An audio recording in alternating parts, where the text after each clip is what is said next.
আসসালামু আলাইকুম বন্ধুরা, তোমরা সবাই কেমন আছো? আশা করছি ভালো আছো। তো মুন্না অ্যান্ড সাকিলা ব্লগে আরও একটি নতুন ভিডিও নিয়ে এসেছি। তো দেখো, ঘুম থেকে উঠে একদম ফ্রেশ হয়ে গেছি। তারপরে আমি আমার ব্লগটি এখন থেকে শুরু করলাম। তো দেখো, প্রথমে উঠে কিন্তু আমি আমার বাসি উঠোনটা একদম ঝাড় দিয়ে নিচ্ছি। তো যেহেতু উঠোনটা অনেকটাই বড়, তো ঝাড় দিতে সময় লাগে। তো এই যে আমি সকালবেলায় ঝাড় দিচ্ছি, আর যেহেতু ঠান্ডা লাগছে তো গায়ে একটা চাদরও নিয়ে নিয়েছি। তো ঝাড় দিয়ে একদম বাসন মাজা আমার হয়ে গেছে, যেহেতু কয়েকটা বাসন ছিল। তো আমি কিন্তু বাসনগুলো একদম তাড়াহুড়ো করে মেজে নিয়েছি, যেহেতু বর আসবে চা খেতে আর দেরি হয়ে গেছে।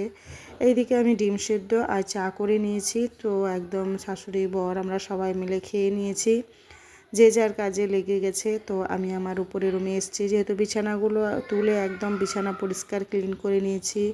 সমস্ত আমার এই যেটুকু ফার্নিচার আছে একদম ডাস্টিং করে নিয়েছি। তারপরে কিন্তু আমি মেঝেগুলো একদম ভালোভাবে পরিষ্কার করে ঝাড় দিয়ে নেব। আর মেঝেগুলো যেহেতু আমি প্রত্যেক দিন মুছি না, যেহেতু সপ্তাহে একদিন মুছি, আর খুব একটা নোংরা হয় না, তার জন্যে আমি একদম ভালো করে সুন্দর করে একদম গুছিয়ে আমি কিন্তু ঝাড় দিয়ে নিচ্ছি। তো দেখো, দুটো ঘর একদম ঝাড় দেওয়া একদম ক্লিন হয়ে গেছে, পরিষ্কার। তারপরে কিন্তু আমি আমার এই যে বারান্দাটা ঝাড় দিয়ে নিচ্ছি। তো দেখো, বারান্দাটা যেহেতু আমার অনেকটাই বড়, ঝাড় দিতে সময় লাগে, তো আমি একটু ক্যামেরা করে নিয়েছি। আর যেহেতু তাড়াহুড়ো, যেহেতু বাড়িতে একটা ছোট্ট প্রোগ্রাম আছে, তো তোমরা দেখতে থাকো। তো দেখো, তারপরে এই যে একদম ঘরটা একদম সুন্দর করে এই যে আমি গুছিয়ে রেখেছি, খাট থেকে শুরু করে ড্রেসিং টেবিল, সোফা, সমস্ত কিছু একদম ক্লিয়ার সুন্দর হয়ে আছে। আর এই ঘরটা দেখো একদম ক্লিন হয়ে আছে। তো তোমাদেরকে একটু ঘরের চারিদিকটা একটু ঘুরিয়ে দেখালাম। তারপরে ছাদে এসেছি, যেহেতু কয়েকটা জামা কাপড় ছিল, তো সেগুলো কাচা ধোয়া করে নিলাম। যে মেয়ের স্কুল ড্রেস ছিল সেটাকেও কাচা ধোয়া করলাম। আর এই যে আমাদের বাড়ির পাশে এয়ারটেল টাওয়ার, তো তোমাদের সব কিছু একটু দেখিয়ে দিলাম। তারপরে এই যে কাকির বাড়ি চলে এসেছি। তো আজকে কাকা শ্বশুরের যেহেতু নাতনি হয়েছে, সেই উপলক্ষে ছুটি বলে আমাদের একটা অনুষ্ঠান আছে 19 দিনে, তো সেই অনুষ্ঠানটা আজকে। তো ওদের রান্নাবান্না কাকার বাড়ির তো একদম অলরেডি কমপ্লিট। তো তাদের বাড়ির কাজ টাজ করে একদম চলে এসেছি। তো বাড়ি এসে একদম স্নান করে নিয়েছি। স্নান করার পরে যে একটা সুতি শাড়ি পরে নিয়েছি, যেহেতু আমার শাড়ি পরা একদম হয় না, আমি পরিই না বলতে গেলে, তো আজকে মন হয়েছে তো শাড়িটা পরলাম। তো আমার ভাগ্নিরা আমার চুলটাকে আঁচড়িয়ে দিল, মানে ঝেড়ে নিল ভালোভাবে। তো আমি রেডি হয়ে এই যে নিচে নামছি। তো এই যে নিচে হয়ে নামছি, যেহেতু কাকার বাড়ি যাব, আর এখন গিয়ে সেখানে খাওয়া দাওয়া করব। তো বাড়ির আমি আমার মেয়ে রেডি হয়ে গেছি। তো এই যে আমার চাঁদনি, এটা হচ্ছে আমার দেওরের মেয়ে। আর এই হচ্ছে আমার ভাগ্নি জান্নাত, ওর নাম জান্নাত খাতুন রাখা হয়েছে। আর এই যে দেখো কি সুন্দর ও হাসছে আর কথা বলছে। এটা হচ্ছে আমার আর এক ননদের মেয়ে। তো দেখো, এটা হচ্ছে কাকির বাড়িদের এই যে রান্না বান্না। তো এখানে ডাল, ভাত, মাছের ঝোল, মাংস, চাটনি, মিষ্টি, 7 রকমের শাক ভাজা, একটা সবজি, বাঁধাকপি, আলু, মটরশুঁটি তরকারি, মানে সব কিছু রান্না কমপ্লিট। তো এটা হচ্ছে আমার একটা ভাসুরের ছেলে, সে ঘরে খেতে বসেছে। এটা কাকিদের ওপরে ঘর নতুন করেছে। এই যে সবাই খেতে বসে গেছে, আর এই যে হচ্ছে আমরা সবাই মিলে সবাইকে খাওয়াচ্ছি, তো খুব ভালো লাগছে। তো তারপরে এই যে সব কিছুই একদম ভালোই ছিল, আর খাবার দাবারও খুব ভালো ছিল, রান্নাও খুব ভালো হয়েছে। তো এগুলো হচ্ছে আমাদের যা, তো যা খেতে বসেছে। আর যে আমাদের নাফিসা প্রত্যেকটা ব্লগে দেখতে পাও, তো সবাইকে তোমাদের বলছে দেখো মিষ্টি খাবে নাকি, তো ও দেখো কেমন বোঝে, যে হাই করে দিল।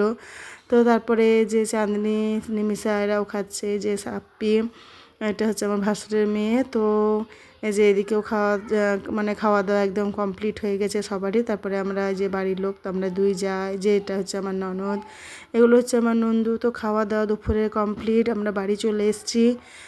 তারপরে এই যে সন্ধ্যের সময় যেহেতু কাকি ডাকলো, তো এই যে ছোট্ট যেটা অনুষ্ঠান মেন হলো, এই যে রাত্রে যে থাল ভরে একদম খাবার দাবার সব রকম ভাজা দিয়ে, তো এই খাবারটা দিতে হয় 7 রকম শাক ভাজা দিয়ে, এই যে মাছের মাথা, ডিম, আলু ভাজা, বেগুন ভাজা, পটল ভাজা, তারপরে এখানে পকোড়া ছিল, পটল ভাজা, মানে সব কিছুই দিয়ে খাওয়া দাওয়া। এই যে আমার ননদ, তো ননদ একটা সুতির শাড়ি কাকি দিল, সেটা পরলো। আর এগুলো হচ্ছে সব আমাদের বাড়ির ছানাপোনারা বসে আছে। আর ওই যে আমার নুসরাত ওর পিসির পাশে বসে আছে, রায়ান আছে, বৃষ্টি, নাফিসা, আদি, আমার ভাগ্নে, আর এই যে যা আর আমি।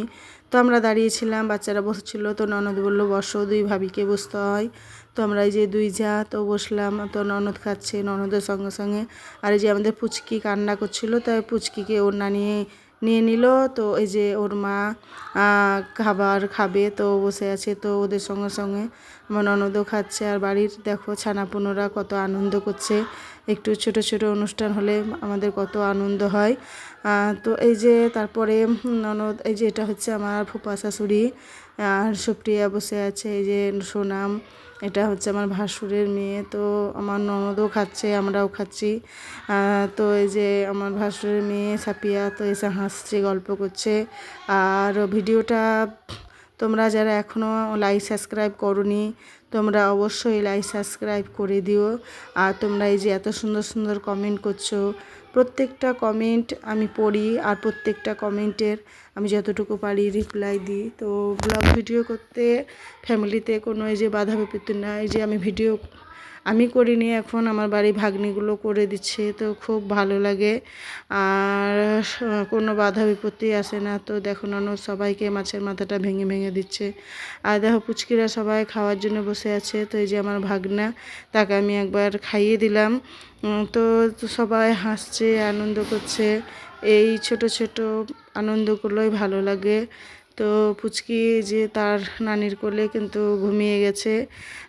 তো তো ননদ, এই যে ননদ খাওয়া দাওয়া করছে, আর বাড়ির এই যে সবাই বসে আছে, তো খুব ভালো লাগছে, আনন্দ উপভোগ করছি। তো ভিডিওটি তোমাদের যদি কারোর ভালো লেগে থাকে অবশ্যই কমেন্টের মাধ্যমে জানাবে। তো ভিডিওটি আমি খুব একটা বড় করলাম না, ভিডিওটি আমি এই পর্যন্তই রাখলাম। তো তোমাদের কোথাও যদি ভালো লেগে থাকে তোমরা অবশ্যই লাইক সাবস্ক্রাইব করে দিও।